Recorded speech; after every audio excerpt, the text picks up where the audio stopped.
This year marks exactly 40 years since the big screen release of James Cameron's iconic cyborg movie from the future called Terminator. However, when viewers hear that name, it is the second movie in the long-running Terminator franchise, Terminator 2: Judgment Day, that comes to mind. Things went wrong for the movie literally from the very beginning. That is, from the moment the script was written. James Cameron at that time was not the most famous director, and credit has not yet built up. And therefore the major movie studios were not eager to throw millions of dollars at him simply because the genius visionary had another idea.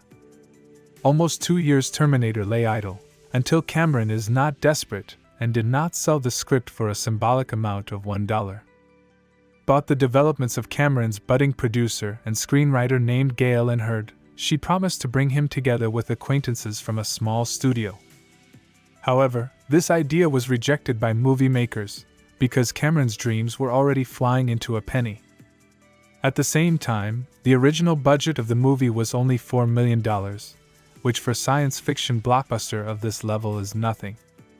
The director abandoned the idea, but it was not far removed. As you and I already know, he returned to the liquid Terminator in the second part.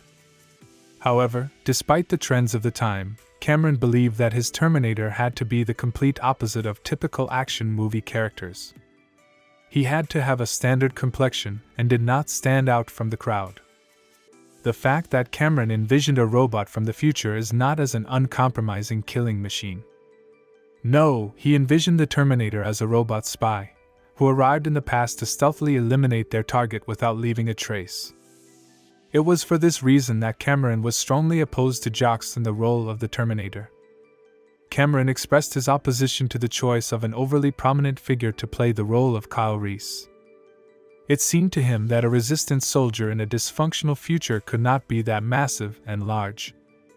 Moreover, Schwarzenegger's physical parameters would have made it difficult to select an actor for the role of the Terminator. Cameron's concept was to make the machine from the future not look less frail or smaller than a human from the same time period. Cameron originally considered Tom Selleck for the role of the Terminator, known from the Detective Magnum series, so he preferred candidates of comparable size for the role of Kyle Reese. Nevertheless, Cameron agreed to meet with Schwarzenegger to audition for the role of Reese, although he had already anticipated rejecting him. During the audition, Schwarzenegger infected Cameron with his enthusiasm, talking about what a Terminator should be like and how he should behave. Cameron spent a long time convincing Schwarzenegger to accept the role of the negative character.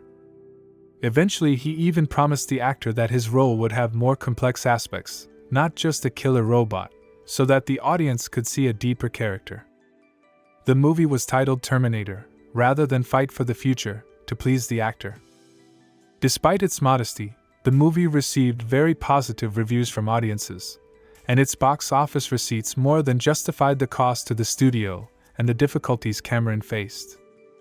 With a budget of $6.5 million, the first Terminator earned a total of $78 million. It was a real success.